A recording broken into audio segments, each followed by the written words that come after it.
الحمد لله نحمده ونستعينه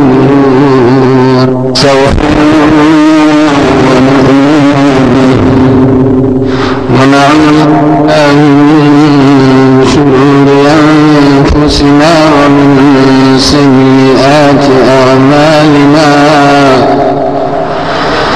من يهده الله فلا مضل له ومن يضلل فلا هادي له ونشهد أن لا إله إلا الله وحده لا شريك له ونشهد أن سيدنا ومولانا محمدا عبده ورسوله أما بعد فأعوذ بالله من الشيطان الرجيم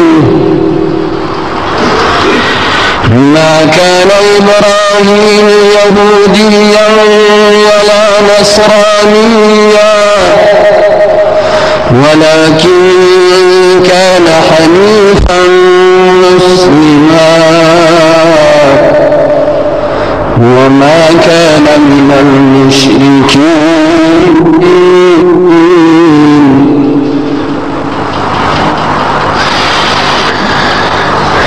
عزیزان و مسلمانان متدین،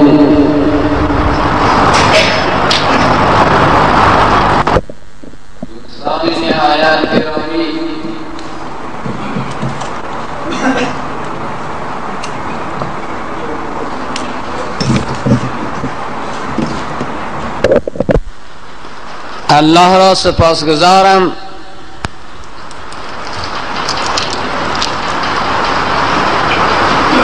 که باز هم ما را فرصت داد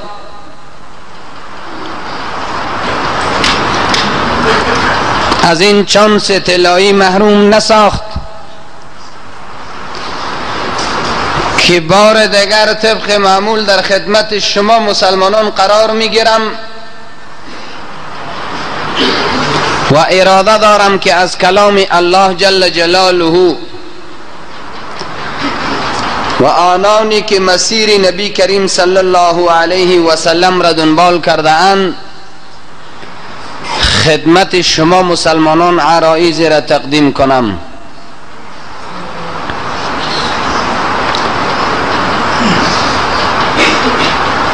عزیزان و یاران من،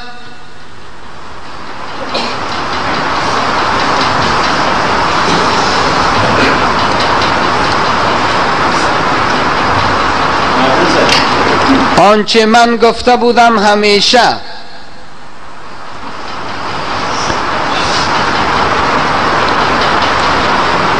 که منابع خبرساز برای یک مقرر و یک مبلغ در خطبه های جمعه حوادث هفتوار است.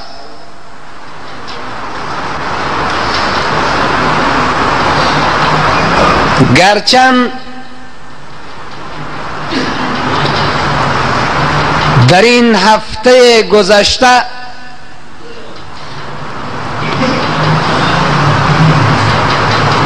دو موضوع خطرناک و لرزاننده به گوش من رسید.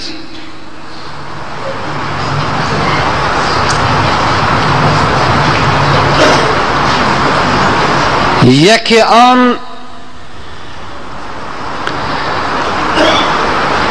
عبارت از تیم مشترک دختران افغان با دختران خارجی در کابل یا بعض ولایات افغانستان بوده. تیم مشترک فوتبال دختران افغان با دختران خارجی با اشتراک یونوما و پیارتی و آیساف هر کسی که بود که تصاویر صحنه عملشان در جریده ها و اخبار به صورت بیباکانه نشر شده بود. برای یک مرد مسلمان، برای یک مرد با غیرت برای یک مرد مجاهد همچو افغانه که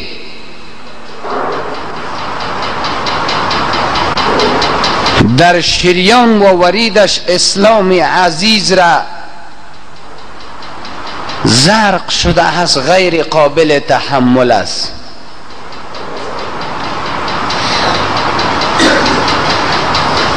بالاتر از این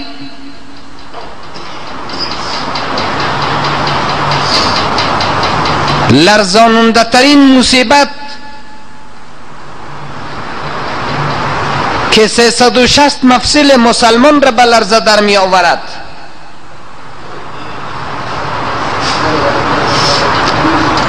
هدف قرار دادن یک مرد امریکایی در عراق قرآن کریم راست.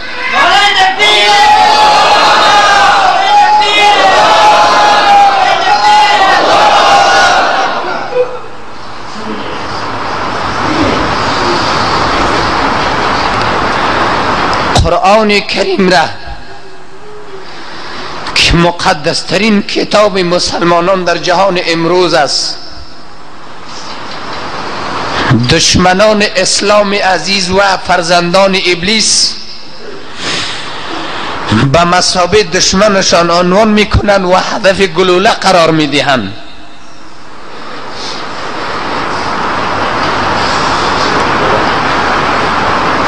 امروز در جهان اسلام برای مسلمانان نیرو باقی نمانده است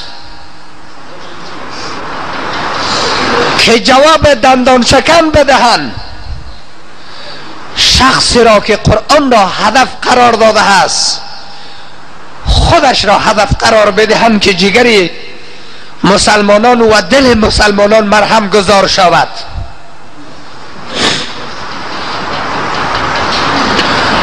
بجز این که مسلمانان در اثر ناتوانیشان، بجز این که در اثر مظلوم قرار گرفتنشان اشک میریزانند، از اشکشان هم چیزی ساخته نمی شود. این بار اول نبوده، در کوتاه‌ترین مدتی که بیشتر از 6 سال نمی گذرد این جرم اول دشمنان در برابر خدا و پیامبر و قرآن نبوده، بلکه تکرار هست. گهی قرآن را به کنار انداختن، گهی توهین به وجود نازنین رسول الله کرده اند، گهی توهین در برابر وجود مقدس خدا کردن، گهی توهین در برابر قرآن کردن. هیچ نوع جرم باقی نمانده هست که اینا نکرده باشند.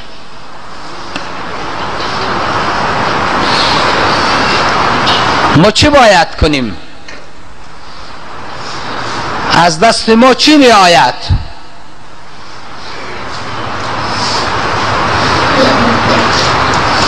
یک طرف دنیا جوامی بشری را به آرامش فرا می‌خوانند، به تأمین حقوق بشریت فرا می‌خوانند، به ارج گذاشتن و احترام متقابل به تمام ادیان فرا می‌خوانند، و یک طرف به قرآنی که به میلیون ها انسان به او احترام داره به احترامی میکنند. من نمیدانم که اینها چطور میخواهند که دنیا متحد بوده باشد.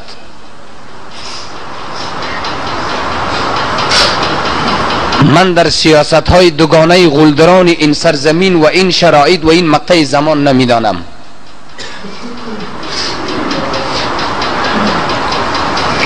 مختصر ترین حرفی که از آزادی مسلمانان بیرون می شود و از عمق قلب مسلمانان نشأت می گیرد و جراحت قلب مسلمانان را مرهم گذار می شود، اون را رنگ دیگری می دهند.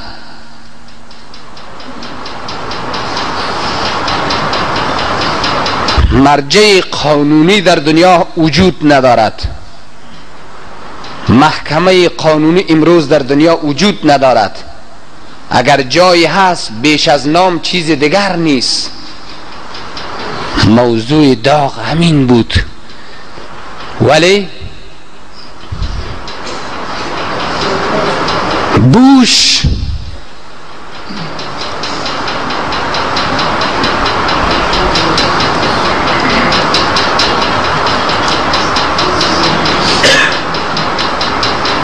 مجرمترین چهره در مقطع زمانی امروز که خون هزاران مسلمان، طفل و زن و بیچاره و معصوم به گردن اوست، میخواهد که به یک حرف زبانیش قلب مسلمانان مرهم گذار شود. از زمامدار عراق میگن معذرت خواست که معذرت میخواهم. من نشنیدم گفتن که معذرت خواست.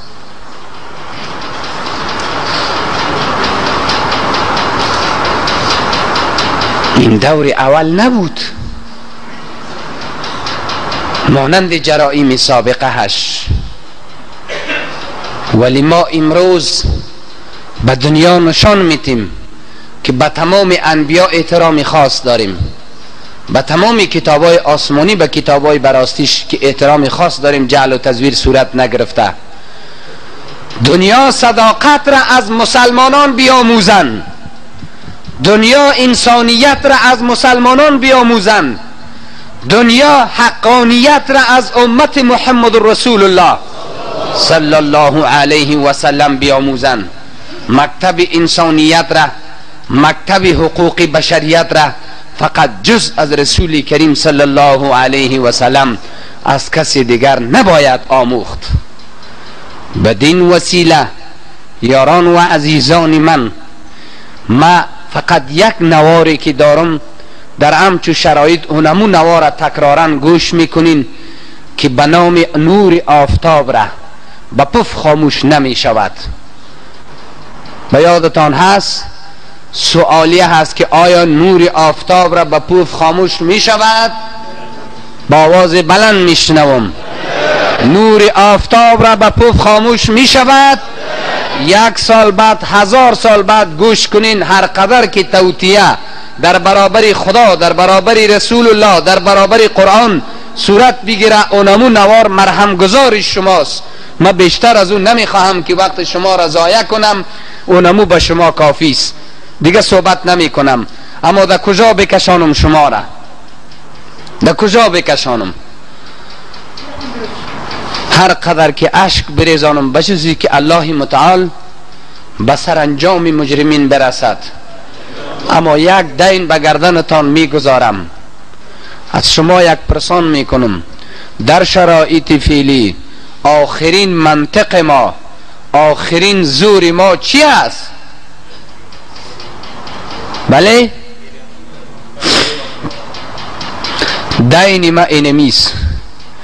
یعنی از امی شب روان شروع دیگه هر کس که چقدر زور داره، از امی شب روان شروع هر کسی که میتونه شب 11 بجه بعد بلند شوین، تهجد به درگاه خدا بخوانین.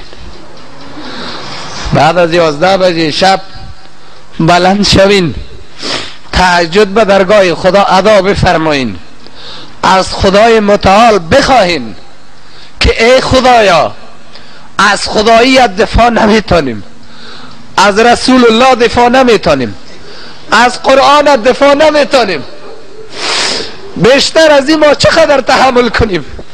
تهجد به درگاه خدا ادا بفرمایین، از خدای متعال بخواهیم که ای خدایا از خداییت دفاع نمیتونیم، از رسول الله دفاع نمیتونیم، از قرآن دفاع نمیتونیم، بیشتر از این ما چقدر تحمل کنیم؟ راه دفاع در کجاست؟ راه دفاع از دین در کجاست؟ و قرآن وعده داده به کلام خداییش که ان الله یدافع عن الذین آمنوا، خداوند از مؤمنین دفاع میکنه، خداوند از مؤمنین دفاع میکنه. با دعای تهجدت بگو که ای خدا راه دفاع از مؤمنین چه وقت است؟ اگر ما مؤمن نیستیم چرا؟ اگر مؤمن هستیم چرا از ما دفاع نمیکن؟ در جای نماز تهجدت از خدا دفاع بخواه، بس دیگر راه ندارم. کسایی که نمی تهجد میخوانن دعا میکنن دست خدا بلند کنن که من مطمئن شم، فقط دیگه هیچ چاره ندارم، هیچ چاره ندارم. از این شب شروع هر قدر شبی که میتونین به درگاه خدا بلند شوین، از خدا بخواین که از ما دفاع کن. تنها این قدر پیش بینی میکنم که با والله به یگانگی خدا قسم است روزگاری بر ما و شما حاکم شود. یک چهار تا ملایی که داری، یک چهار تا نواری دینی که داری، نشود که خدای متعال این ملا را مایری تو بگیره، نوارش هم از طریق حکومت جمع شود، سیدیش هم جمع شود، در کدام خانه پوتو مخفی گوش کنی، او روز دست به دست بزنی، قدر نعمت بعد از زوال اما که هیچ سودی نداشته باش. فقط به درگاه خدا التجا ببرین. آخرین منطق ما دعا است. آخرین منطق ما چیست؟ دعای تنهایی است. فقط به شب تاریک بلند شو، به درگاه خدا معذرت کن، اشک روان خود را، اخلاص قلبی خود را به تنهایی سر جای نماز به درگاه خدا پیش کو. دیگه هیچ منطق به ما باقی نمانده. کسایی که میرسد دستشان خونا میدانه خدایشان، در غیر از او به ما چیزی باقی نمانده. و درگاه خدا پیش کنین که الله از مؤمنین و مسلمانان دفاع بفرما، از ما چاره دیگری نیست. موضوعی که من انتخاب کرده بودم امروز که در جریان موضوع ما اید موضوع حاد پیش شد. شما ببینین دختر مسلمان یک پایش به زمین است، یک پایش بلند است، در تصویرش در جریده در جوارش یک کافر است. ببینین دختر مسلمان در صحنه فوتبال است، یک پایش به زمین است، یک پایش بلند است و یک کافر دیگه هم در جوار از او مرد کافر در تصویر آمده. این چطور یک مسلمان است؟ چطور یک مرد افغان است؟ چطور یک شهامت افغانی است که ایره قبول میکنه؟ این میره به کجا میرسانین شما؟ میره به کدام دادگاه میرسانین؟ تنها یک نکته را اشاره نکردم. دنیای کافر باید بدانن، کسایی که قرآن کریم ما را هدف گلوله قرار میتن باید بدانن که استخوان امو کافر، امو کلاشینکوف امو کافر، سنگ و چوب و درخت و گیاه دنیا به حقانیت قرآن، به احترام قرآن، به احترام رسول الله، به احترام خدا گواهی میته. چی میته؟ ببینین یک متعلم صنف نوی لیسه باختر است، از زیر یک درختی شاخ درختی را که خشک است او خود همون شاخ درخت به اختیار ما در خانه ما تصویرش گرفتیم که در زیر درخت شمال انداخته و او پایان افتیده که الله نوشته است. وقتی که شاخ خشک درخت الله نوشته می باشه، شاخ و گیاه و درخت و کوسار به حقانیت خدا گواهی می دید. خدای ما به یگانگیش، به کفر کافر، به شهادت کافر چی نیاز دارد؟ به قرآن، به حقانیت قرآنش، به یگانگیش چی نیاز دارد؟ به هیچ چیز نیاز ندارد که به شهادت به خدا گواهی دید. ببینین این شاخ درخت است که الله نوشته هست، خود شاخ در اختیار من قرار دارد. به شهادت او کافر چی نیاز دارد که قرآن را به مرمی بزند؟ خود قرآن شاخ و کو و کوسار و گیاه و بانجان و خربزه و تربوز همه به یگانگی خدا شهادت می دهد. به هیچ چیز ما نیاز نداریم که کافر و غیر ذالک به یگانگی خدا شهادت دهد. بنابراین موضوعی که من انتخاب کرده بودم در واقع بود که امام ابو حنیفه را باید شناخت. موضوعی که من انتخاب کرده بودم این بود که امام ابو حنیفه را باید شناخت. من به شکل مسلکی میخواهم بحث کنم. البته میگین در دنیایی که امروز تهاجم فرهنگ غرب علی ما حکومت میکنه، دنیا قرآن را به مرمی میزنن، ولی چی نیازی پیدا شد که در این موضوع صحبت شود که امام ابو حنیفه را باید شناخت؟ نیاز مبرم است. ببینین من موضوع را به شکل مسلکی دنبال میکنم. عزیزان من، یاران من، او امیس در زمان نبی کریم صلی الله علیه و سلم مشرکین جهان عرب و دنیای مشرک و کافر بر رسول کریم علیه السلام در یک موضوع درگیر بودند. با نبی کریم علیه السلام در یک موضوع درگیر بودند. بر سر ابراهیم علیه السلام جنجال داشتند. نبی کریم علیه السلام می فرمود که من نقش ابراهیم را دنبال می کنم. خب متوجه باشین، می گفتن من در ملت ابراهیم هستم علی نبینا علیه السلام. چی می گفت نبی علیه السلام؟ می گفت دینی ما مطابق با دینی کیست؟ یعنی ابراهیم علیه السلام چی پرست بود؟ یکتا پرست. من هم چیستم؟ اما دنیای شرک عربیت می گفتن، مردم اسرائیل، بنی اسرائیل می گفتن ابراهیم علیه السلام مشرک بود و سه خدا می خواست. چی بود؟ مشرک بود. جنجال بر سر این موضوع روان بود.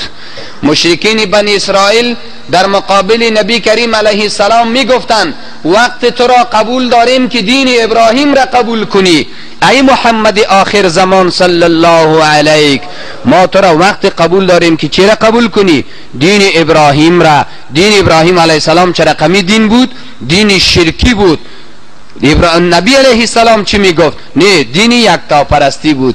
جنجال بر سر دین ابراهیم علیه السلام شروع شد نشد؟ خب متوجه شوین. حلال مشکلات، حلال قضایا، حل کننده مشکلات در زمان نبی کریم علیه السلام، آنچه که جنجال بین رسول گرامی صلی الله علیه و سلم و مخاطبینش به میان می آمد، کی بود؟ کی بود؟ الله. چرا نمیگن الله جل جلاله؟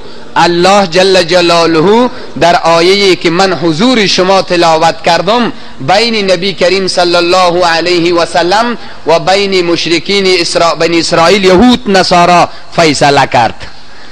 فیصله در این دعوا بین ابراهیم بین نبی علیه السلام و بین کفار اسرائیل کرد. گفت ما کان ابراهیم یهودی ولا نصرانیا. حضرت ابراهیم علیه السلام یهودی نبود، نصرانی هم نبود. یعنی یهود هم نبود، نصارام نبود. نمی گفت که عزیر بچه خداست و نمی گفت که مسیح بچه خداست. یعنی نمی گفت که خدا دو تاست، نمی گفت که سه تاست، نمی گفت که بچه داره، نمی گفت که زن داره، نمی گفت که دختر داره، بلکه ولکن کان حنیفا مسلما. ولکن کان حنیفا مسلما. ولکن کان، ابراهیم بود حنیف. حنیف چی معنا؟ از تمام اعتقادات باطله یک طرف بود، فقط به یک عقیده یکتا پرستی معتقد بود. حنیف چی معنا؟ از تمام اعتقادات باطله یک سو یک طرف بود، به یک عقیده یکتا پرستی چی بود؟ معتقد بود. فیصله کی هستی؟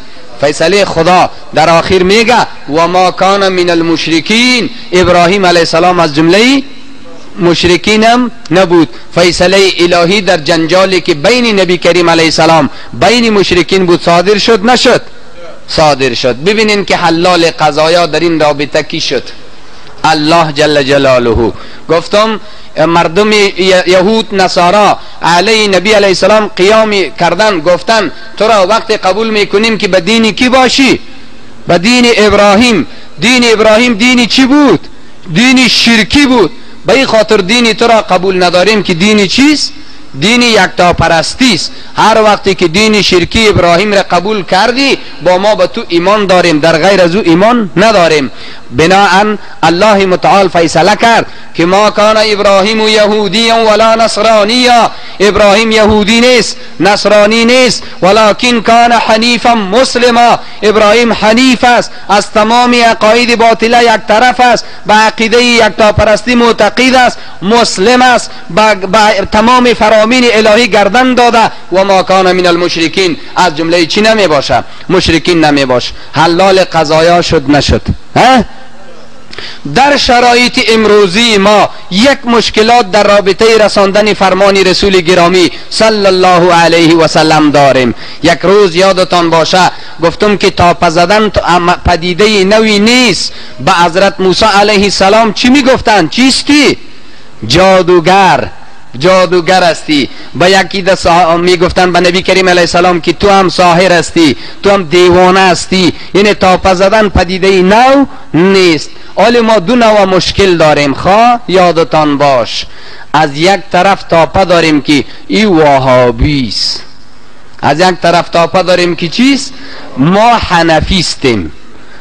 حنفیستیم فلانی ملاها چیست؟ وهابیست. از دیگه طرف یک قیده که هم واقعا وهابیست چی میگن؟ اینا بدعتی ها هستن. اینا چیستن؟ بدعتی ها هستن. ما چیستیم؟ موحدین هستیم، ما به قانون قرآن و سنت عمل میکنیم. اینا بدعتیین و مشرکین هستن. جنجال شد نشد؟ جنجال شد، مانند جنجال بر سر دینی کی؟ ابراهیم علیه السلام. قرآن کریم میگه فَإِن تَنَازَعْتُمْ فِي شَيْءٍ فَرُدُّوهُ إِلَى اللَّهِ، اگر شما در یک شی جنجال کردین، جنجالتان به قرآن و کتاب خدا و سنت رسول الله بکشانین. باید که از قرآن و سنت حل قضیه کنین. دگه رسیدین یا نرسیدین؟ اینالی من میخوام هر وقتی که جنجال بایست، یک ده مردم ما را چی میگن؟ وهابیست. دیگه مردم از او حمله سر ما میکنن که چیستیم؟ بدعتیستیم. ناگزیر هستیم که باید امام ابو حنیفه را بشناسیم. ناگزیر هستیم که چی کار کنیم؟ امام ابو حنیفه را بشناسیم. امام ابو حنیفه را که شناختیم، یک طرف چی کار میشه؟ کسایی که با ادعای حنفیت تمام بدعات و شرکیات را میکنه، مانند بنی اسرائیل. مانندی کی؟ بنی اسرائیل شرکیات میکردن. به کی نسبت میکردن؟ به ابراهیم. دعوایشان کی رد کرد؟ الله متعال. امام ابو حنیفه را که شناختی، بعد از آن کسایی که خود به امام ابو حنیفه نسبت میکنن، کفریات به او نسبت میکنه، مانند بنی اسرائیل از صف ما میبرایه نمیبرایه. و کسایی که ما را بدعتی و مشرک میگن، وقتی که امام ابو حنیفه را شناختیم، دلیل از اونام دروازش بند میشه نمیشه.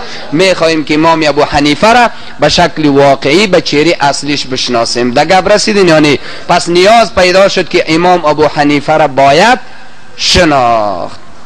نگه رسیدین یعنی؟ چون موضوع درازی نکنم به شکل کوتاه میریم. از این خاطر دوستای عزیز همه متوجه باشین. امام ابو حنیفه، ظاهرا ابو حنیفه معنایش همیست که پدری حنیفه. این تو معنا میته که پدری حنیفه یعنی دخترش حنیفه باشه، پدری حنیفه نه. حنیف به معنای راست، یعنی امو مذهب و ملتی را که امام صاحب پیروی میکنه راست است. امام ابو حنیفه علاقه کتی راستی داره. من یاد ندارم که دخترش حنیفه نام داشته باشه، بازم دیده شد. نام اصلیشان نعمان است. نام اصلی مبارکشان امام رحمت الله علیه تعالی. امام ابو حنیفه رحمت الله علیه نامش چیست؟ نعمان. فرزند کیست؟ ثابت فرزند کیست؟ مرزبان. دیگه نامایش اختلافی است، قوی تر همیست که فرزند مرزبان. نعمان فرزند کی؟ ثابت فرزند کی؟ مرزبان. یاد بگیرین. نعمان فرزندی کی؟ ثابت فرزندی کی؟ مرزبان. امیقه خو یاد بگیرین. تاریخش هم یاد بگیرین. در تاریخ 80 هجری به دنیا آمده. از هجرت نبی کریم علیه السلام از مکه معظمه به مدینه منوره چند سال تیر شده بوده که اینا تولد شدن؟ 80 سال. ببینین که آل چند سال شده؟ 1428 است نی؟ 1400 منف کنین که چند صد سال میشه. یعنی 80 سال از هجرت نبی کریم علیه السلام از مدینه گذشته بوده که حضرت امام ابو حنیفه رحمت الله علیه چشم به دنیا کشید و تولد شد و در تاریخ 150 هجری از دنیا رفته. چند؟ ببینین که چند سال عمرش میشه؟ 70 میشه. 70 سال مبارک چی داشته؟ عمر داشته. و یکی از خصوصیت هایشان همیست، یکی از باباهایشان یادتان باشه اینا کابلی الاصل هستند. کسایی که میگن از جبل السراج است احتمالی میشه که از کابل یا مربوط کابل است، نی کابلی الاصل هستند و بعدا به کجا رفتن؟ به کوفه و عراق. اینا یکی از باباهایشان به نزد حضرت علی رضی الله تعالی عنه رفتند و حضرت علی رضی الله عنه بینا شاه ولایت معاب رضی الله عنه رفتند دعای پربرکت داده هست به اهل و اولادشان. هیچ اشتباهی نیست که دعای حضرت علی رضی الله عنه قبول شده باشه. آثار قبولیت دعایش ایست که امام ابو حنیفه در خاندان از او همچو عالمی ورزیده برآمده. این اشکال هم نیست که دعای حضرت علی رضی الله عنه چی شده باشه؟ قبول شده باشه. این شد یکی از جمله نکاتی که اینجا اشاره کردم مربوط به حضرت امام ابو حنیفه رحمت الله علیهم تعالی. دوم مسئله رشد علمی امام ابو حنیفه را اشاره کنیم. گپایی که من اشاره میکنم سعی کنین کسایی که دعوا میکنه که ما پیروی امام ابو حنیفه هستیم، آنچه که امام ابو حنیفه کرده همون باید کرد. رشد علمیشان سعی کنین. روز از روزها در حلقه درس اعمش استادشان نشسته است، یک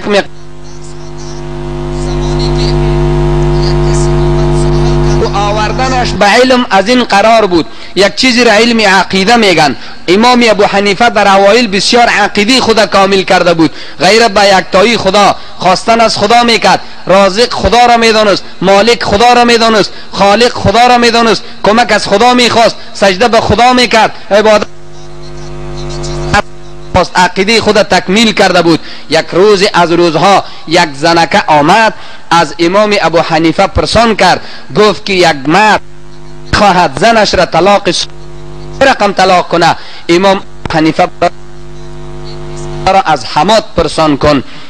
زمانی که این زنکه رفت گفت وقتی که از حماد پرسان میکنی جواب حماد را پس دوباره به من بیاور. امام ابو حنیفه با خود اندیشید، گفت بعد از این عقیده تو تکمیل شده، مسائل عقیدوی را بمان، باید تو در مسائل فقه و حدیث بچرخی، باید از این بعد مسئله یاد بگیری. عقیده خو کامل شد، عقیده که کامل مکمل شده، بعد از این باید مسئله یاد بگیری. مسئله زمانی که امام زنکه نزد حماد رفت، پس آمد گفت که حماد میگه طلاق سنتی همیست، مرد اگر میخواهد که زن خود را طلاق کنه از ماوار برایه، وقتی که از ماوار پاک شد اینجا طلاق کنه، یک طلاق. بعد از او این انتظار بکشه تا 3 ماوار را، وقتی که 3 ماوارش خلاص شد برای پشت کارش که دیگه کس نکاح کنه. این را امام صاحب یاد گرفت، گفت برو کتی خود سنجید که بعد از این عقیده نمیخوانم. در حلقه درس حماد شروع کرد درس را.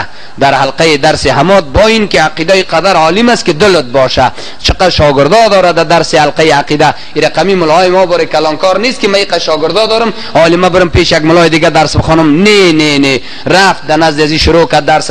امیست که چندین سال در نزد حماد درس میخوانه.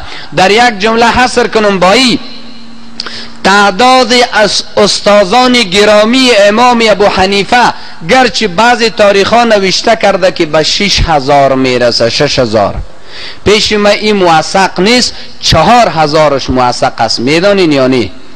استادهای امام ابو حنیفه به چند هزار میرسه؟ 4000. ای حنفی بدعتی، تو که سالیان سال مسلمانی براستی را وهابی میگی، چند صد استاد داری؟ پیشی چند تا استاد خوانده؟ چند سال سفر کرده پیشی درس رفته؟ در دوران امتحان حکومت طالب گفت که چند کتاب خوانده؟ گفت 4 کتاب. او فارسی را نمیفهمید، از معاونش پرسان کرد، گفت کدام 4 کتاب میگه؟ گفت که مولوی صاحب یک چیز 5 گنج و 4 کتاب میگه، اونو را میگه. او گفت که کدام 4 کتاب نامش بگی؟ گفت نه 4 کتاب و 5 گنج یک چیز میگه. وی خدا غرق نکنه. گفت تو را خلاصه همی که این حنفی است. امام ابو حنیفه 4000 استاد داره برای تحصیل حدیث و فقه و تفسیر و مثلا علوم. تو چه رقم حنفی است که 10 تا استاد نداری به تحصیل علوم؟ خدای می غرق نکی. خب هر صورت 4000 استاد داره. از این جمله 7 نفر صحابه است، صحابه‌ای که شاگرد دست اولی نبی کریم علیه السلام است. شاگرد چه رقمی است؟ دست اولی نبی کریم علیه السلام است. 7 نفر شاگرد دست اولی نبی کریم علیه السلام استاد کیست؟ و 39 نفر تابعی است. تابعی کسی را میگن که دست دوم بگو، دست دوم 39 نفر چیست؟ تابعی است که یعنی دست دومی نبی علیه السلام که شاگردی نبی کریم صلی الله علیه و سلم است. بقیه تبع تابعین. شاید بگوین که چه رقم امکان داره که حضرت امام ابو حنیفه رحمت الله علیه این قدر استاد داره، با این 39 نفر تابعی شد و دیگه امکان داره؟ بله داره. چطور داره؟ 55 مرتبه حج کرده. سبحان الله و بحمده. عمرش چند سال است؟ خودت قضاوت که دیگه. 55 مرتبه حج کرده. در موسم حج فکر کو که از چقدر جهان مردم می آید. او وقت استادی و شاگردی رقمی نبوده یک مدرسه بستره تا پشت کده خو شوی. از هم یک استاد که یک حدیث پرسان میکرد مو استادش بود. ایجا سفر میکنه، عراق میره، مصر میره، کوفه میره، بغداد میره، سوریه میره، یک حدیث پرسان میکنه اونم استادش است. دینمی سفری حج که از یک عالمی سودانی یا مصری یا فرزن عراقی یا از کجایی که پرسان کردن اونم استادش است. و سرانجام 6 سالم در یک مدت دیگه اقامت کرده در مکه معظمه. 6 سال زندگی کرده. مشکلی نداریم که در این جمله اینم قدر استاد داشته باشه که تابعین باشه یا تبع تابعین قدر. یعنی 4000 استاد داشته. 55 مرتبه هم چی کرده بوده؟ حج کرده بوده. متوجه شدین یا نشدین؟ اینی بود شیوه رشد علمی امام ابو حنیفه که پی علم چقدر گشته. اینال ما در حیرت هستم. کسایی که با ما درگیر هستند که ما حنفی هستیم، کسایی که با ما درگیر هستند که ما حنفی هستیم، بیاییم یک پرسان کنیم که امام ابو حنیفه چی کاره بود، امام ابو حنیفه چقدر علم حاصل کرده بود و همی سیستم علمیش چی بود، چی خوانده بود. بیاین یک چند دقیقه تشریح کنیم. ای افسوس پیش جانانه ما کشمش و پندانه یکیست. جانانه ماست دیگه، نه کشمش هم میشناسن نه پندانه را. مسئله مهم است که امام ابو حنیفه رحمت الله علیه در مذهبش 4 اصل داره. چند اصل؟ اینال سعی کنین گپا. کتاب الله، سنت رسول الله صلی الله علیه و سلم، اجماع امت، قیاس که فروعاتش علما میدانن، به شما اشاره نمی کنم سخت میش. کتاب الله جل جلاله، سنت رسول الله صلی الله علیه و سلم، اجماع صحابه و مجتهدین و قیاس که فروعاتش. 4 اصل دانستین؟ اینمی 4 دلیل است. یعنی امام ابو حنیفه چند دلیل داره؟ 4، اما به ترتیب است. ترتیب چی معنا؟ مسئله ای را که در کتاب خدا پیدا کرد به دیگرها ضرورت نداره. مسئله ای را که در قرآن پیدا کرد در دیگرها، اگر در قرآن پیدا نکرد در کجا میره؟ سنت رسول الله. اگر در این 2 که پیدا نکرد کجا میره؟ در اجماع. اگر در این 3 که پیدا نکرد با چی میکنه؟ از این 3 به قیاس میکشه، به قیاس، به عقل خود میکشه. لیکن عقل هر کس معتبر نیست به شرطی که مانند امام ابو حنیفه مجتهد باش. عقل من تو نمیش. دگم خورسیدین؟ چند اصل شد؟ 4 اصل. اینال سعی کنین که از هر سر ما دن درازی میش. یک مثال میتونم. یک آیت قرآن کریم است که فقرؤوا ما تیسر من القرآن. شما در نماز از اما هر جایی که آسان است در قرآن از اموجه بخوانین. خب دقیق متوجه شوین. در قرآن هر جایی که آسان است امو را بخوانین. در گپ رسیدین؟ الحمدلله آسان است، علم تر کیف آسان است. هر جایی که آسان تمام میشه امو را بخوانین. این معنا را فهمیدین یعنی؟ یعنی خواندن الحمدلله ضروری نیست. میشه که سر یک نفر الحمدلله سخت است یک سوره دیگه میخواند. در گپ رسیدین؟ اما یک حدیث است که لا صلاة الا بفاتحة الکتاب. نماز نمیشه بدون الحمدلله. نماز نمیشه بدون چی؟ این حال جنجال شروع شد. جنجال دامیست که باید الحمدلله خوانده شود ولو که پشت ملا امام هم باشی. جنجال فهمیدین حالی؟ پشت ملا امام هم که مقتدی باشه چی را بخوانه؟ چرا که نبی علیه السلام گفته که نماز بدون الحمدلله نمیشه. اینجا امام شافعی صاحب میگه خواندن الحمدلله پشت ملا امام واجب است. امام ابو حنیفه میگه که نخوانین. دگم خورسیدنی این کسایی را که وابی میگن یا للمی میگن اینا میگه که او حنفیای مردم اینطور است، حدیث قبول نداره، حدیث بخاری را قبول نداره. او برادر جان، امام ابو حنیفه 50 سال بعد از نبی علیه السلام تولد شده، ما 1400 سال بعد. او خوب میفهمد قول نبی یا ما نکو همین گذشتگان اقل مقل سرش نکو، ولی اصل است کو گپی را که در قرآن یافته شود در حدیث نیاز نیست. گپی را که در قرآن یافته شود. ولی آیت چی میگه؟ آیت خو میگه که هر آنچه که در قرآن آسان است اونمو را بخوان. بناهن امام ابو حنیفه میگه کاری میکنیم که نسیخ بسازنه چی؟ الحمدلله فرض نیست، واجب. فرض نیست چی؟ اما مطلق قرائت فرض. وقتی که امام داشتی من کان له امام فقرائت الامام قرائت له، امام قرائت کرد به تو کافی است، بس خلاص. یک مثال دادم براتون، دیدین تگب خورسیدین؟ یعنی خلاصه همیست که این جنجال این سر امام اعتراض میکنن که در حدیث نفهمیده، ما میفهمیم، امام ابو حنیفه رحمت الله علیه نمیفهمه. استغفر الله العظیم. این اعتراض باید نکنیم. میگم نه قرآن گفته، اونا که کسی آسان جایی که تمام میشه اونو مجرد بخوان. اما در واجب بودن الحمدلله ما چی داریم؟ قبول داریم که واجب است، سوان ترک شود سجده سهو میشه، اگر قصدن ترک شود اثر باید بخونه. یا قرآن کریم میگه ورکعوا، شما رکوع کنین.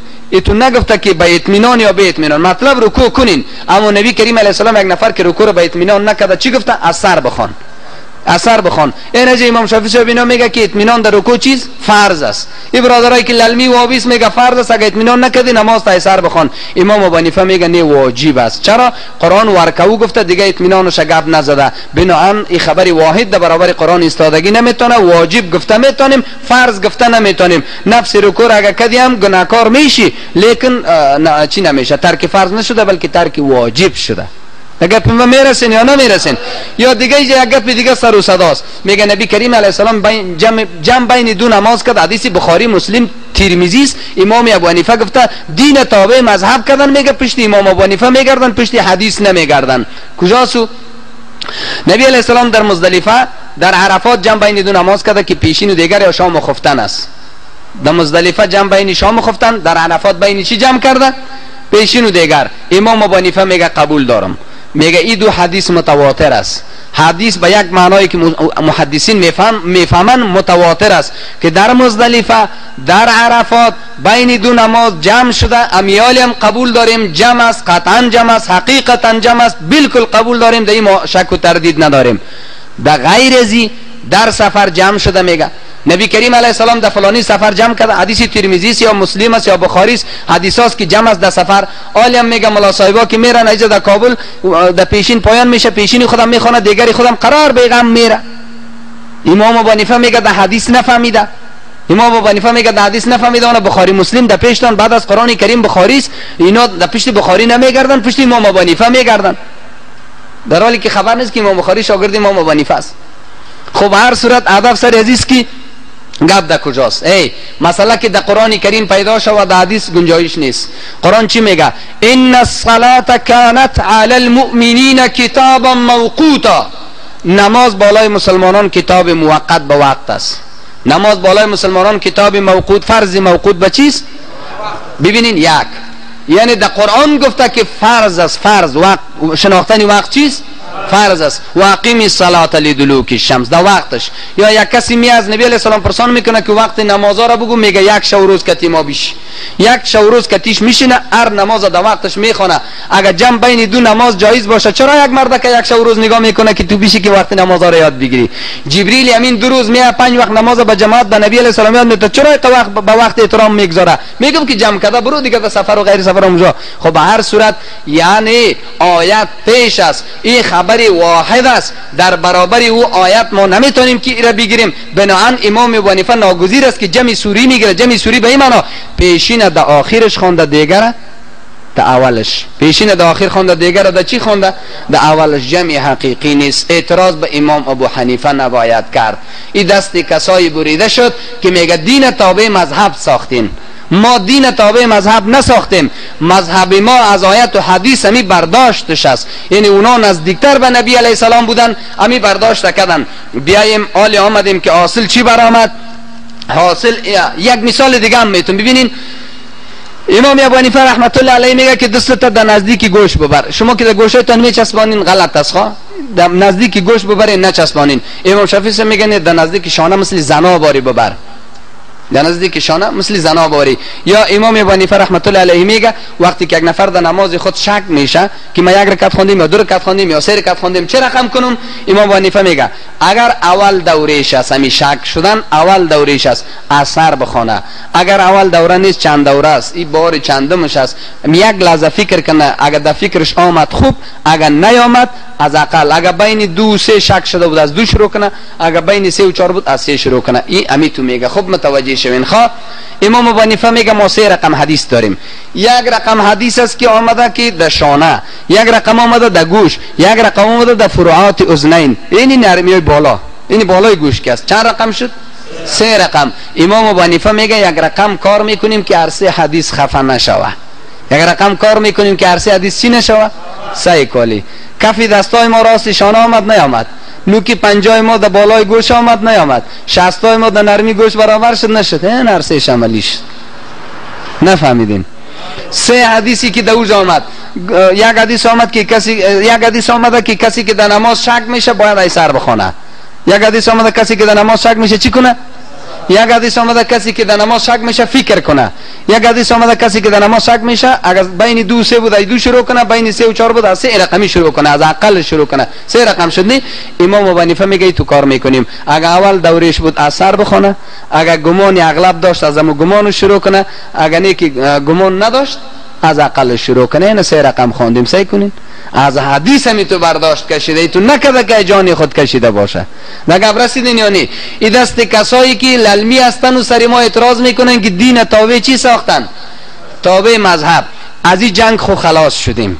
ما کان ابراهیم و یهودی ولا نصرانی ها. اینی جنگ دیگرامون که هر گپی که ما میزنیم بدعتی های خود ما را چی میگن؟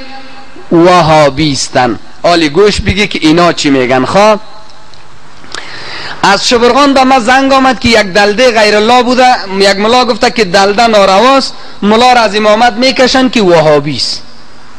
دلده شده بوده به خاطر نظر غیر الله، ملا گفته نارواست، گفته که میکشن، گفته وهابیست. ملا را گفته که وهابیست. خب سعی کن. دلده به خاطر غیر خدا. دیگه وقتم در نوروز هم گفتیم کشمش نخوت غیر خدا. شب جمعه مثلا که ارواح مرده آمده، کشمش نخوت بابا نانک، دیگچه پزانه کی بی بی، مثلا لطه بگی ما پیسه بتی بند بگی، ما تار بگی بند بگی، چوب بغل کو ماچ کو، اطراف روزه برو مثلا کس اینی رمل انداز است و اینی تسبیح انداز است و اینی فالتا میبینه و اینی قالتا میبینه و اینی مالتا میبینه، این گمشده تا پیدا میکنه و اینی او میکنه و این میکنه. سنگو کلوخی یک زیارت بگی در جانت بمالو، خاکش بخو، ریگش بخو. مثلا یک چیز چشم موره میگن، شما میفهمین؟ چشم موره را دیجا کگایت بسته کو، دیگه طلا را دیجا تفلکت بسته کو، نقره را دیجا تفلکت بسته کو دیگه. یا فرزن چی میکنن یک کار دیگه هم از خواه موی سر تفلکا را میگیرن با قشه بافته میمونن در زیارت میبرن. اون را میدارین؟ نظری میگن. خوش کفی دستم خارش کرد چی میایه؟ اگر پایم خارش کرد چی میایه؟ خوش اگر مجھے پرید چی میایه؟ 40 روز که مرده مون چراغش چی باشه؟ بچه که در دنیا ما 40 روز چراغش چی باشه؟ آتش مالک گرد کلش بو که خاطری چی؟ پیشانیش زغال مالک کو چشم نشوه. اگر کسی که اینا را بد بگه وهابیست. کسی که اینا را بد بگه چیست؟ آفرین. اینی گپای است که یک قسمت ازی کفر است. این چیزایی را که نام گرفتم، چشم مورش مثلا، تمائیم میگه در احادیث، در احادیث ترمذی، مسلم، مشکات شریف اینا را چی میگه؟ تمائیم. اینا را به نص صریح نبی علیه السلام کفر شرک خوانده شده. چی خوانده شده؟ شرک. امیر نبی علیه السلام صراحتا شرک خوانده. بعضی محدثین توجیه کرده در غیر شرک از شرک. بگه تو میرسین یا نه؟ پس اینالی این میره که ما بد بگویم ما وهابی میشیم نمیشیم. نبی شرک گفته نگفته. پس فرق بین نمی رقم حنفی، فرق بین اونم مشرکین اسرائیل چیست؟ نبی علیه السلام که میگفت که دین ابراهیم یک تا پرستی است، اونا میگفتن نه شرکی است. ولی ما میگیم که حنفی موحد است، اینا حنفی های چه رقمی است؟ شرکی است. ما بیزار هستیم از تو حنفی. متوجه شوین؟ لگم میرسین یا نمیرسین؟ اینمو 40 روز چراغ مرده نیست، 40 روز چراغ مرده، اونمو یک شاخه مجوس و آتش پرستی است، یک شاخش. اما 40 روز چراغ مرده و تفلک نیست، کمک خواستن از آتش است نی که در 40 روز در بده که آتش باشه ایجا که چیزی ضرر نکنه. کمک خواستن از خدا نه، از قرآن نه، از تهجد نه، کمک خواستن از آتش است. اما آتش مجوسی نیست، مجوسیت است نه، از این خاطر است که اونم هم کفر است، یک قسمت از این کفر است. یا موی نظری که میمانند امینا کلک در کفریات نمی آید، نظر غیر الله در کفریات نمی آید. اینی از جمله چیزای است. یا او کاهن و فالبین دیگه که میان، نبی علیه السلام حدیث شما نخونده بودم که کسی همچون نفر میاد فقط کفر بما انزل علی محمد صلی الله علیه و سلم، کافر شده به آنچه که به محمد نازل شده صلی الله علیه و سلم. ولی میگه پاره که بگیم ما وابی میشیم نمیشیم. شنیدین یا نشنیدین؟ بگوین که ما کان عبدالقاهر وهابی ولا نصرانی ولا یهودی. عبدالقاهر نه وهابی است نه یهودی است نه نصرانی، ولکن حنیف مسلم علیاذ بالله. آیت جعل نمیخوانم، خودم تو چی کردم. این هدف معنی است که فرق بین از اینا و اسرائیل زمان نبی علیه السلام نیست. در بدر خاک بسر تباه شدن. یک زنکه زمانی که نبی کریم علیه السلام من نشانه کردیم خواه در ابن ماجه، اگر ملا شما را گردنتان نگرفت، در ابن ماجه یک از کتابای صحیح 6 است، صفحه آدرس گرفتیم فعلا یاد من نیست. نبی علیه السلام زمانی که چشم موره و خرموره و سگ موره و طلا و نقره را که گفت شرک است، یک زنک آمد پیش نبی علیه السلام، والله علم زن است، گفت ای قربان اینمی چشم موره اگر اینمی بغل شانه ما باشه چشمم جور است، اگر اینمی چشم موره که نباشه من ناجور هستم. تو میگی شرک است، ما فایده زیر دیدیم. خوب دقیق متوجه شوین. خواه کدام کس بازیتان نته، کدام کس بازیتان نته. گفته اینمی که دمی بغل شانه باشه حدیثی کجاست گفتم؟ ابن ماجه از 6 کتاب مشهور جهان اسلام علما میدانن. صفحه دا یادم نیست، در پشتکش نوشته کردیم. گفته اینمی که دمی جا باشه چشمم جور است، اگر میره که وضو میکنم چشم درد میکنه، خیلی چه رقم تو شرک میگی؟ گفت بالکل گپت صحیح است. اینمو چشمی تو که درد میکنه یک شیطان کافر است، دمی چشمی تو که انگشتش میزنه. هر وقتی که چشم موره را میمونی از تو خوشحال از غرضت نمیگیره. چشم موره را که وسو میکنی که انگشتش دم چشمت میزنه. نگه برسیدین والی؟ یک نفر اگر تو را بگه که فلان جادوگر و فالبین چیزش دمه فایده کرد، بگو آفرین، از تو شیطان و جن خوش شده غرضت نمیگیره، پس که او را موندی اذیتت میکنه.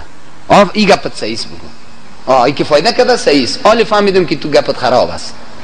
اگر رسیدین یا نرسیدین، اینی عملی است که نبی علیه السلام که گفت شرک است و زنه کده مقابل می اعتراض کرد. ببینین ما نه مانند للمیا هستیم که علیه امام ابو حنیفه قیام کنیم، خاک پایش هستیم، بزرگوار بودن، احترام داریم، میخوانیم علی فضیلتشه. و نه ای تو بدعتی های هستیم که شرک بکنیم، کفر بکنیم، تار بگی بند بگی، لطه بگی بند بگی. و استاد چوکی نبی علیه السلام در مجلس آمده حاضر شده، عطر پاشی که نبی آمده، چوکی ربان نبی آمده، و دیگه مثلا مویش بان در زیارت فلانی نظر بگی، 40 روز چراغ مرده را بمان، الوای تازه را بیار، دست موازین در بین الوای گرم بگی، 40 دور علاکمت بخوان، نفس از او برآمده روش علاقایش ریخته روش که علاکمت میخوانه 50 روپا میته. اگر کسی نخوان وابی بگو. این رقم هم نیستیم، نه این رقم عنفی شده میتونیم، نه او رقم بیادب شده میتونیم. برین همیگه پایی که من میزنم در کره زمین، کدام نفر عالم پیدا کنین اگر گفت در مذهب حنفی است ببرین اعدام کنین که مردک دو زده یا مرتد شده یا کافر شده. نیفهمین فارسی را؟ لیکن از آخونده پرسان نکنین. چرا؟ آخونده گردن میده. تا کجا به خاطر دنیا حق پوش میکنی؟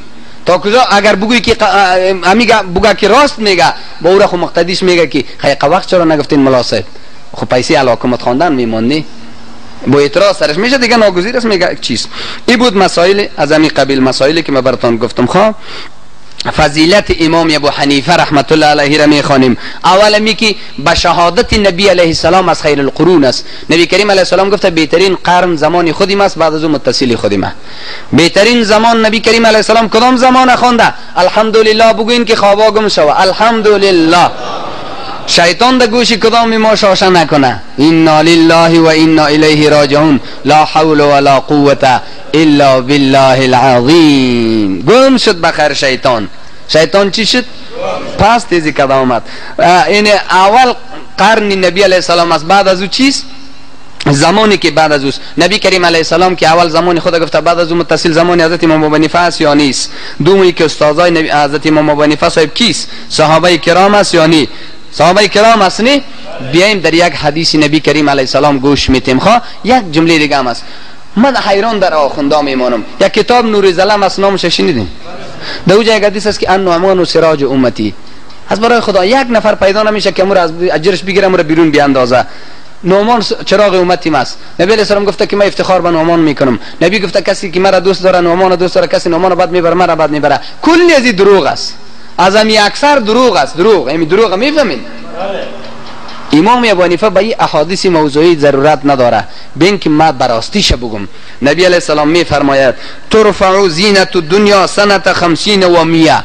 نبی علیه السلام میفرماید زینت دنیا در سنه 150 میره از بین. خب گوش کنین. در سنه 150 زینت دنیا چی میشه؟ در سنه 150 مانند امام ابو حنیفه دیگه کس از دنیا نرفته. خودت فیصله کن علی. در سنه 150 به شکل امام ابو حنیفه همچو عالمی ورزیده از دنیا نرفته. زینت دنیا بوده نبوده؟ گپ خلاص شد دیگه. کنایات نبی علیه السلام است، صراحت نیست. دومش لو کان الایمان عند ثریا لتناوله رجال من ابناء فارس. نبی علیه السلام میگه اگه ایمان در ستاره ثریا همون جاویزان بوده باشه، مردانی هست که از عجم میگیره اوره. جلال الدین سیوطی شافی مشرب است، میگه ای تو مرد عجمی که به شکل امام ابو حنیفه دین جماوری کرده باشه، غیر از ابو حنیفه دیگه کس نیست. خودش شافی مشرب است، غیر از او دیگه میگه کسی نیست. از این خاطر دیگه به او گپایی که شما میدانین به او ضرورت نیست. به او گپا ضرورت نیست که مردم موضوعاتی که نعمان سراج امتی او گپا ضرورت نیست. اینی فضایل امام ابو حنیفه رحمت الله علیه است و یک از جمله خصوصیتایش همیست که مذهبش در دنیا نشر کرده. خلاصه در یک جمله امام ابو حنیفه را ما دین تابع مذهبش نساخته ایم، بلکه مذهب از او تابع دین است. امام ابو حنیفه خودش اعلان کرده اگر مذهب ما با آیت و حدیث مقابله داشت، مخالف آیت و حدیث بود، اما قول مرا در بری دیوار بزنین. گپ خورسیدین؟ قول مرا در بری چه بزنین؟ دیوار. این مشرکین و بدعتینی که به نام حنفی مشرک و بدعتی هستند، ما نمیتونیم که از اینا چی کنیم. کسی که آماده به اساسات امر و اطاعت نمیاد در غیر آن و استفاده میدهد.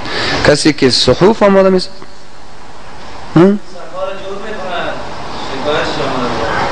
سفاره چی میکنه؟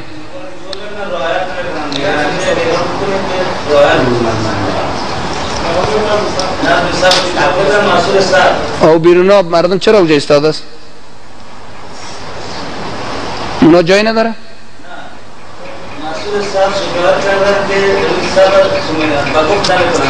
خوش سعیز کدام برادری که تنظیم صف میکنه به گپ مو عمل کنین، خوب میشه، گپ زیبایی هست. انشالله وقت به پایان رسیده. آخرین حرفای ما است که زحمت هایی که امام ابو حنیفه رحمت الله علیه در راستای دینداری کشیده، چون وقت به پایان رسید من نمیتونم که تمام زحمت هایشان اشاره کنم. کمتون میخوام یگان زحمتشان اشاره کنم. یک از جمله زحمت هایشان امیست که در تاریخ 130 هجری زمانی که عمرو ابن حبیره امیر کوفه میشه، ابن ابی لیلا و یک قسمت از علما در حکومت یزید سهم میگیرن، مسئول امور قرار میگیرن و حضرت امام ابو حنیفه رحمت الله علیه را امیر میخواهد. امیر ابن حبیره میگه تو باید رئیس کل علما باشی، تو باید رئیس استر محکمه باشی، بدون تاپی تو بدون امضای تو هیچ کاری صورت نگیره و هیچ امری از بیت المال 1 روپیه باید خارج نشوه. از امام ابو حنیفه همچون مسئله درخواست میش.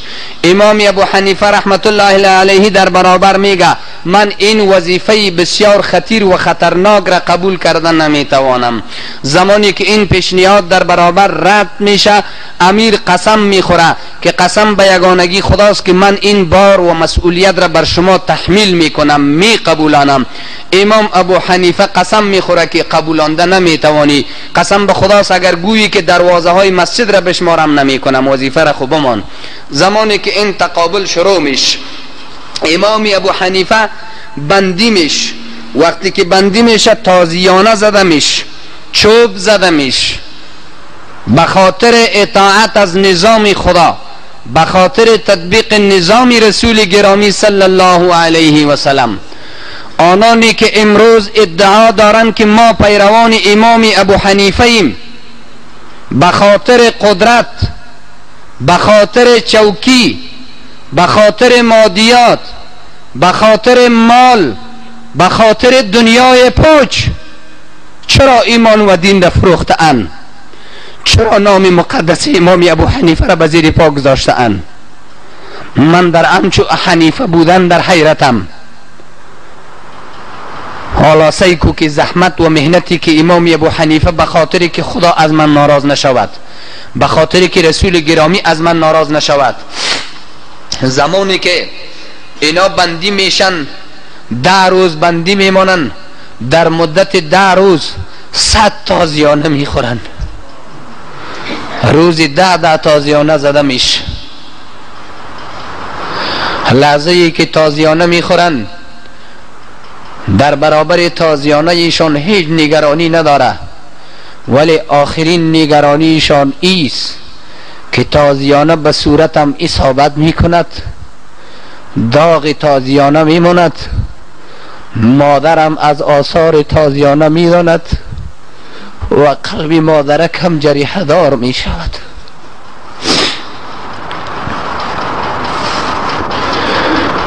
بزیر تازیانه از درد و علم تازیانه دشمن نگران نیست، برای اینکه مادر مهربانش غمگین نشود، برای اینکه قلب مادر مهربانش غمگین نشود، غم مادرش را میخورد. سرانجام مأموری از محبس خدمت ابن حبیره می رود و می گوید که این مرد را می کشی، این مرد را می کشی، ورنه تحمیل کردن نمی توانی. میگه برو بگو که کفاره قسم مرا چطور می کنی؟ ما خو قسم خوردیم که تحمیل می کنم، یعنی 1 روز 2 روز 3 روز خو قبول بکو. امام ابو حنیفه رحمت الله علیه در برابر می گوید شما قسم خورده اید که ما می قبولانیم، من قسم خورده ام که قبول نمی کنم. تو خو از توانی کفاره می برای امیر کوفه استی، من نمی برایم. دوباره روان می کند که مهلت بخواه. زمانی که مهلت می خواهد از این ساحه می براید و مکه معظمه می رود. از اینجاست که 6 سال در اوجه اقامت می کند. زمانی که خدمت مادر مهربانش می رود، مادرش آثار ضربات این تازیانه ها را می بیند، در برابر می گوید که ای فرزندم، علمی که حالت تو را به این حالت می کشاند، ترک کردن امچو علم بکار است. و این فرزند زیبا و رشیدش می گوید من به جهانیان و پیروانم نشان دهم، علم را برای این حاصل کرده ام که دنیا بدانند که نمیخواهم علم ما را به معرض هلاکت بکشاند. اگر من چوکی هلاکت و چوکی قضاوت را قبول کنم، روزی از روزها امیر کوفه ورق و دوسیه کسی را سر من امضا می کند که خون اون به ناحق ریزانده می شود. من نمیخواهم که خون انسانی به ناحق ریزانده شود و تاپه او به تاپه من امضا شود، امضا کنم. امروز علمایی که دانشمندانی که میگن ما حنفی هستیم، چرا به امضایشان مسلمانان به ناحق محاکمه می شود؟ چرا بسا انسان ها به ناحق محاکمه می شود؟ به این اساس این نخستین مهنتی بود مشکلاتی بود که امام ابو حنیفه رحمت الله علیه در برابر مشکلات مقاومت کرد و دست و پنجه نرم کرد، از خود شهامت نشان داد، از خود غیرت نشان داد، ولی به دنیا و پیروانش نشان داد که ما کسی هستم به خاطر خوشنودی خدا و رسول گرامی همچون مشکلات را میبردارم خو و نمیخواهم که دنیا با آینده به تاریخ من نوشته کنن که این یک لکنه سیاه به تاریخ امام ابو حنیفه نوشته شده هست. وصیت‌نامه‌ای که بعد از این که به دنیای پیروش نوشته میکند ایست که به قاضی ابو یوسف قاضی القضات و شاگرد دست اولش میگوید ای شاگرد عزیزم، قلباً غنی باش، حریص نباش، هرگیز اگرچند که فقر و تنگ دستی به تو ظاهر بوده به تو باشد ظاهر مکن. سیکو به قاضیش میگوید به شاگرد دست اولش هر قدر تنگ دست باشی به کسی نگو که من غریب هستم. کجاست احنافی که امروز با دستارای سفید و چپنای رنگارنگ میخواهند که خود را ظاهرا فقیر و تنگ دست نشان دهند و دست گدایگری را به دیگران دراز کنند و چهره های حنفیت را بدنام کنند؟ این وصیت نامه امام ابو حنیفه که به قاضی ابو یوسف بود ای به کجا رفت و دیگران را تا پی وهابیت میزنند؟ میگفت همت بلند داشته باش و قدرتت بلند میشود، نه این که همتت پایان باشد تو را خار و ذلیل میکند. میگفت در مجالس گناه و ظلم در مجالسی که گناه و ظلم ارتکاب میشود اشتراک نکن. جایی که فسق و فجور است، جایی که مجلس گناه است، جایی که سگبازی و خربازی است، جایی که دنب و دول و درق و دروغ است، اونجا اشتراک نکن. امروز حنفیایی که با دستار سفید و چپنی سوز اونجا اشتراک میکنن و به دیگران تا پی وهابیت میزنن، در کجاستن؟ و این وصیت امام ابو حنیفه را به کجا میبرن که رنگ احناف را بد میکنن؟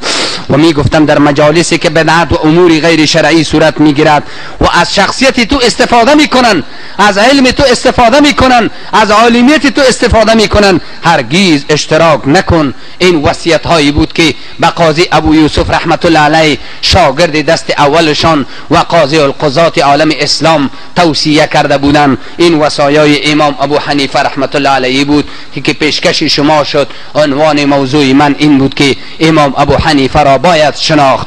این قضایا را به شکل مسلکی گرفتم که جنجال بنی اسرائیل به نبی علیه السلام بر سر ابراهیم علیه السلام بود. ابراهیم علیه السلام میگفت که نبی علیه السلام میگفت ابراهیم موحد سنت پرست یکتا پرست بود و مشرکین میگفتند که نه بدعتی سه خدا پرست بود. امروز ما میگیم که حضرت امام ابو حنیفه یکتا پرست و سنت پرست بود. کسایی هستند که میگن نه بدعت پرست و خرافات پرست بود. بنابراین قضایا را من خدمت شما عرض کردم، بعد از این قضاوت به خدمت شما هست. آنچه که شما در قبال من فیصله میکنین اون اختیار شما هست. همین قدر میگویم که من به امام ابو حنیفه سخت معتقدم و سخت اعتقاد دارم و سخت احترام دارم و از آن الهام میگیرم. آنچه که در کتابا نوشته کرده عبارتش را من حل مطلب نمیتونم، چه خاصایی که من خدای ناخواست در برابر اون به احترامی کنم. سبحان ربک رب العزت ما یصفون و سلام علی المرسلین والحمد لله رب العالمین. خداوندا توفیق و هدایت نصیب من بگردان. اول نصیب من خاندان و اهل و فامیل و اهل اولاد و خویش قبیله من را مستقیم برای نبی علیه السلام خاتمی ما را به ایمان شفاعت نبی کریم علیه السلام به نصیب نگردان. حاضرین مجلس ما را مستقیم برای نبی علیه السلام بگردان. خاتمی ما را از شفاعت نبی با ایمان که شفاعت نبی علیه السلام به نصیب نگردان. کفار را شکست و نابود بگردان الله. آنانی که توطئه سازی دسیسه سازی میکنن جلوی فسادشان را بگی الله. حاکمیت اسلامی نظام قانون نصیب ما بگردان الله. حاضرین مجلس ما مشکلاتی که دارن، مشکلات دنیایی، مشکلات اخروی، مشکلاتشان را حل بگردان. مریضایی که دارن شفای عاجل نصیبشان بگردان. قرض دارا را از قرض ها بگردان. آنانی که اولاد ندارن اولاد صالح نصیبشان بگردان. توفیق و هدایت دینی نصیبشان بگردان. یک برادری ما به ما زنگ زده بودن مریض هستن، الله شفای عاجل نصیبشان بگردان. همه مسلمانان را شفای عاجل نصیبشان بگردان. یا الله توفیق و هدایت دینی نصیب ما بگردان. ما را عاشقانی بر راستی رسول الله بگردان، ما را عاشقان قرآن بگردان، توفیق عملی نصیب ما بگردان. الله سخنان دین را بالای ما مؤثر بگردان. در هر جایی که دوستان حاضرین ما داریم الله مستقیم برای دین بگردان. دوستای ما که از راههای دور و نزدیک آمدن الله در برابر هر قدمشان اجر بزرگ نصیبشان بگردان، گناهانشان را عفو بگردان، مراتبشان را بلند بگردان. الله خوشحالی و قحطی و قیمتی را از ما بگیر، دور بگردان. ای الله حاکمیت دینی نصیب ما بگردان، دامن فساد را از این وطن بردار. ربنا آتنا فی الدنیا حسنه و فی الاخره حسنه و قنا عذاب النار.